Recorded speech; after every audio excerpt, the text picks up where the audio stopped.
I'm going to make a prediction. By the end of this wipe, over 50% of your deaths are going to be to one single bullet, and that is M61. Today, I'm going to show you why one of Tarkov's best cartridges is more available than ever in patch 16 and the fastest ways to get access to it for yourself. So to begin, why is M61 such a big deal in the first place? Typically, when we think about guns and ammo that are the best, we have to consider the stats of the bullets first, which weapons they then go into, and then finally the availability of both the guns and the ammunition. Despite being slightly nerfed on penetration this wipe, M61 still remains an extraordinarily powerful round with 75 damage and 55 pen, meaning that it sweeps through every class 5 thorax armor in the game in 2 shots in almost all cases. Even against class 6, there is a 1/3 chance to 2-shot this as well. Given the scarcity of class 6 armor now, it doesn't seem like much of a reward to only gain a 65% chance of absorbing 1 extra hit for the rarest and most powerful plates that are mostly found only in raid. Historically though, this has been balanced by the scarcity of M61 itself. In recent patches, it's either been found in raid only or craftable after extremely high level quests such as trophies, which require a PMC level of 55 to even begin and needs you to hand in 20 bear dog tags and 20 USEC, all above the level of 50. Although I think this quest could be better by removing the requirement for separate USEC and bear dog tags, putting it behind the PMC levels of other people means that grinders can't access it straight away at the beginning of the wipe, and the quest effectively scales with the average player that you meet in a raid. It's not possible to complete it in the first 2 weeks because almost nobody else is above level 50. But in patch 16, M61 has come back onto the workbench at a much lower level. For some reason, it has taken on the craft and requirements of the old M62 craft, a bullet which is weirdly now found in raid only despite being worse than M80 after this wipe's shakeup in 7.62 NATO ammo balancing. Because of this, the new M61 craft doesn't cost that much, requiring 80 M80 bullets, 2 Hawk gunpowders, and 1 radiator helix. At base, it takes 2 hours and 18 minutes to make, but as with all crafts, this gets even shorter as your skills level up. Even those who are pretty hard up for time should be able to start off 1 in the morning and then cycle maybe 2 in the evening, which would provide 240 rounds a day. This is plenty even in the 7.62 NATO DMRs and assault rifles, especially if you stack it over M80 in your spare magazines so you don't lose too much when you die, and you'll probably end up with a surplus even as a relatively casual player. But before you can farm the ever-loving crap out of this craft, you do need Workbench 3 first, and then secondly to complete Wet Job Part 6. As well as doing all of the other Peacekeeper quests up until this point, this specific one requires you to get your bolt action skills up to level 7. Doing this naturally, as always, takes an eternity, but pretty much comes for free if you are a Kappa grinder, as Shooter Born in Heaven gives 5 skill points these days, and Shooter Part 8 gives 3. For those of you like me who hate doing the bolt action quests because they are so time consuming and require you to use one of the worst weapon classes in the entire game, there are other ways to get this without completing these specific tasks. Broadly, the strategy is to get to Bolt Action level 4 first, and then complete Peacekeeper's Mentor task, which gives 3 levels for a large fee. The reason you want to do it this way is that all skill levels in Tarkov take less points at the lower levels than at the higher levels until you reach level 10, i.e. going from 0 to 1 only takes 10 skill points, going from 1 to 2 takes 20, 2 to 3 takes 30, etc. So you want to use Mentor to jump from 4 to 7, to avoid having to get 40, 50 and 60 skill points in bolt actions for these later steps. Mentor is expensive at 50,000 euros and works out to something like 8 million rubles, but I'd rather pay for this than grind bolt action skill level quests for hours on end. We still have to get level 4 first though before using this, and there are 2 routes. It's worth remembering that the Unheard edition starts with 3 bolt action levels right away, so this greatly accelerates the leveling process in this particular instance, and means you'll probably have it just from doing things like the early Tarkov shooter missions for Jaeger. But for all the rest of us on EOD and below, there are 2 broad ways of getting to level 4, using bolties in normal Tarkov and also Arena. In regular Tarkov, you get skill points for hits and also for loading the weapon. The old cheesy method of reloading the Mosin over and over and over still works because you get skill points every time you insert a round into the chamber. This is an incredibly boring alternative to running around and actually hitting enemies, but it does do the job a bit quicker. You might want to take the cheapest Mosin that you can into raid with a stack of the cheapest bullets, make sure it's empty before you begin, load the full stack of 40 in one by one, and then throw it in the bush to make sure you're getting some skill points per raid. This method gives you about 2.2 for each stack that you load in.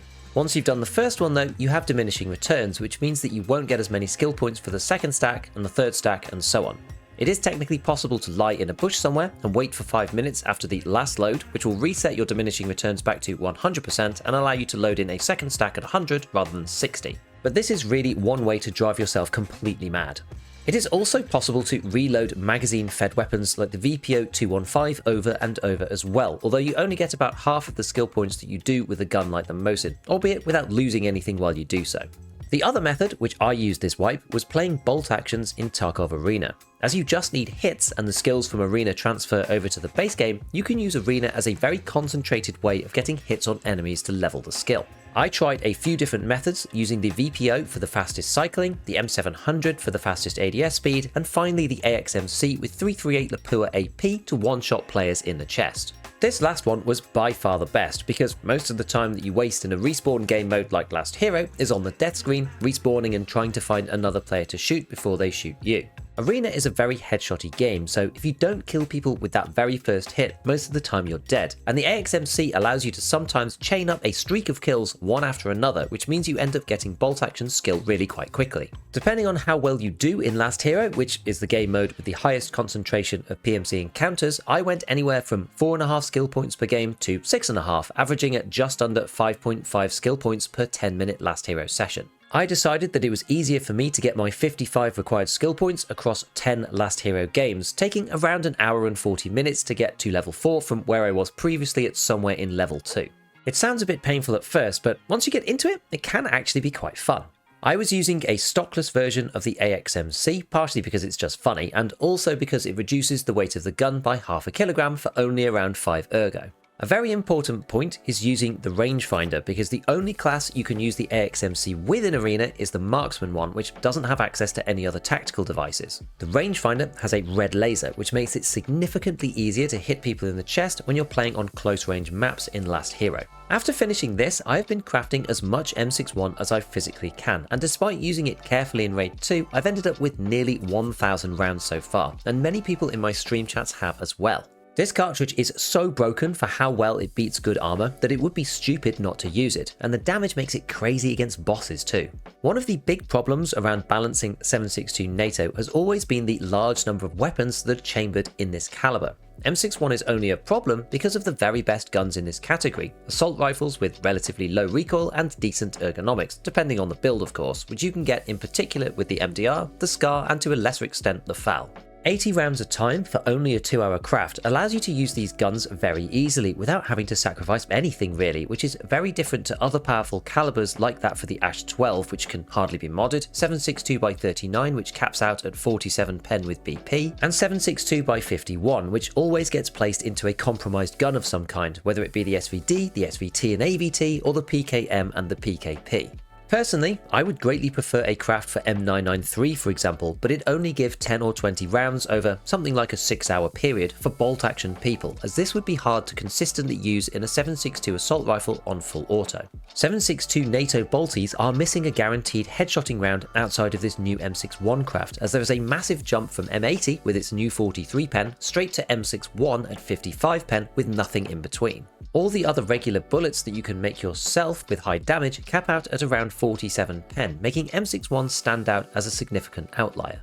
I think that this round should either be significantly reduced in crafting, removed it entirely, or nerfed to about 47 or 48 pen to allow people wearing class 5 and 6 armors to stand a little bit of a chance. To make matters even worse, one of the biggest limitations of 7.62 NATO, magazine size, was lifted entirely in this wipe with the addition of the 50 rounder. When the SIG Spear was added, the 25 rounders that it came with were a big buff to the MDR, and a few other guns like the SR25, but these magazines are now only purchasable after the very last Lightkeeper task that most people won't get anywhere near, so they're really expensive on the flea. But the 50 rounder can be bartered with Mechanic 4 directly with no quest requirements at all. It's kind of expensive, sure, and it can't be listed on the flea market, but these should probably be at least the other way around in my opinion. These new 50s are also compatible with the new 7.62 SCAR lower that was added this patch as well, the X17, and I'll probably be doing a video about it in more detail soon. But in short, you can buy the lower directly from Mechanic 4, swap over the parts from a normal SCAR H and use the MDR's mags rather than the regular 20s. These are the ones that the SCAR is normally stuck with, but now you can get the new 50 rounder into the SCAR instead by using this method. In short, because of the way balancing is right now, you should be using M61 as soon as you're able to. This craft is so broken compared to everything else, and it is very overpowered in my opinion. It melts PMCs and is effectively like playing where no one else has any armor on. The silver lining right now is that I think that the rest of the weapons and armor in Escape from Tarkov are actually pretty well balanced at the moment, so this one is a real problem out on its own. I do also want to mention that now that the arm bug has been sorted out, where previously rounds would pass through the arm and get stuck at the plate without causing any further damage, so it now pens straight through the arms into the thorax as well. This does reduce the pen a little bit, such that it's mostly a 3-tap through class 6, as I did a little bit of testing to see how this worked and didn't see a 2-hit in this way. Alright, so we're going to do a quick test with M61 just to show how this works. The plate absorbed in the previous one that I did twice, so that actually didn't really demonstrate what I wanted it to. But here we've got a Kibber armed steel ballistic plate. This is a class 6 armor. We're going to shoot through the arm just to see what happens. We'll take a Zagustin first to just remove any bleeds, and then what we're going to do is we're going to shoot through the arm and up into the thorax. You have to shoot quite high as well to make sure that we actually hit the thorax. There we go. So we can see we shot through the arm first and we dealt 8 damage to our PMC. Now we shoot through again. And this time it did actually look like it penetrated, I would believe, but we did actually still survive because of the way that this actually ended up coming through. So it's only on the next hit that you're actually going to die. So in short, M61 is extremely powerful and should use it as soon as you can. I was going to mention here about the neck bug where it can also kill you in one shot as well because of the double damage thing, but BSG have actually just fixed this in a patch that they have literally just released today, which is quite good. So as usual, a big shout out to all my patrons, and as always, have fun in your raids.